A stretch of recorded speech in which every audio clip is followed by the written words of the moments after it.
प्रिय विद्यार्थियों नमस्कार। संस्कृत की ऑनलाइन कक्षाओं में आप सभी का स्वागत है। जैसा कि हम अभिज्ञान शाकुंतल के प्रथम सर्ग का अध्ययन कर रहे हैं, उसमें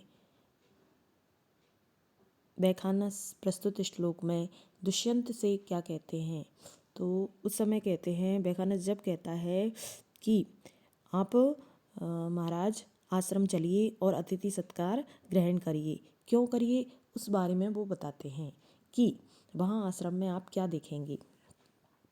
वैखानस कहता है कि रम्यास्तपोधनानां प्रतिहत विघ्नः क्रिया समवलोक्य ज्ञास्यसि कियद्भुजो में रक्षति मौर्वी किणांक। अर्थात वैखानस कहता है कि तपोधन अर्थात तपस्वियों में श्रेष्ठ उत्कृष्ट तपस्वी, उनकी कैसी क्रियाएं कि तपोधनानाम क्रिया समवलोक्य, यानी कि उत्कृष्ट तपोधनों की या उत्कृष्ट तपस्वियों की क्रियाओं को देख करके। कैसी क्रियाओं को देख करके? रम्यः प्रतिहत विघ्न अर्थात जो विघ्नों से रहित है, और रम्या जो रमणीय हैं। रमणीय कैसे हैं कि जो वेद में बताई हुई विधियों के द्वारा की जाती हैं, अति सुंदर है। ऐसी जो श्रेष्ठ तपस्वियों की यज्ञ अनुष्ठान आदि क्रियाएं हैं, उनको देख करके आप यास्यसि जानेंगे।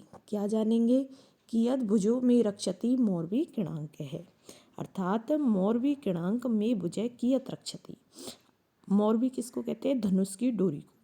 किणांक अर्थात उससे जो लगा हुआ डोरी का दाग है या चिन्ह है, कि जब आप प्रत्यंचा को धनुष की डोरी को खींचते हैं तो उससे आपकी भुजा पे जो किणांक चिन्ह लग गया है, दाग है, वो जो दाग लगा हुआ है वो कियद रक्षति,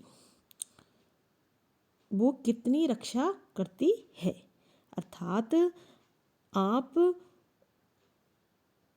अपनी धनुष के आघात के चिन्हों से जो दाग लगी हुई भुजा है, उसके बारे में जानेंगे कि ये मेरी भुजा है, वो कितना तपस्वियों का कितनी के विघ्नों को हरती है, उनको कितनी रक्षा देती है। इस बात को आप आश्रम में चल कर के जानेंगे।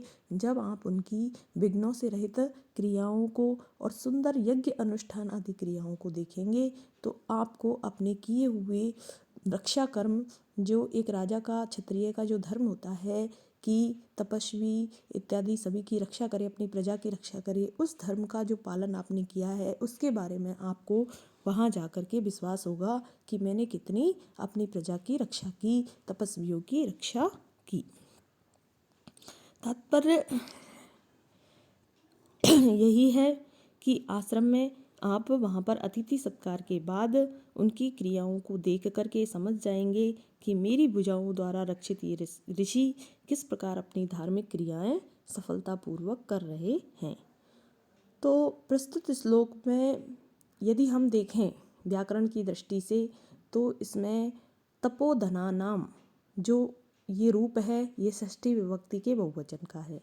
सम अवलोक्य, हम इसे देखें तो इसमें ल्यप प्रत्यय है। सम उपसर्ग और सम और अव उपसर्ग पूर्वक लुक धातु और ल्यप प्रत्यय है, जिसका अर्थ होता है देख कर। कर के अर्थ में आता है ल्यप प्रत्यय भी आता है और त्वा प्रत्यय भी आता है, परंतु त्वा प्रत्यय तब लगता है जब उपसर्ग आगे नहीं लगा हो। ल्यप प्रत्यय जब लगता है जब उपसर्ग आगे लगा हो, धातु के आगे। ज्ञास्यसि यह रूप है ज्ञा धातु, और मध्यम पुरुष का एक वचन त्वम के अर्थ में। तो इस प्रकार से हम इस श्लोक की व्याख्या कर सकते हैं।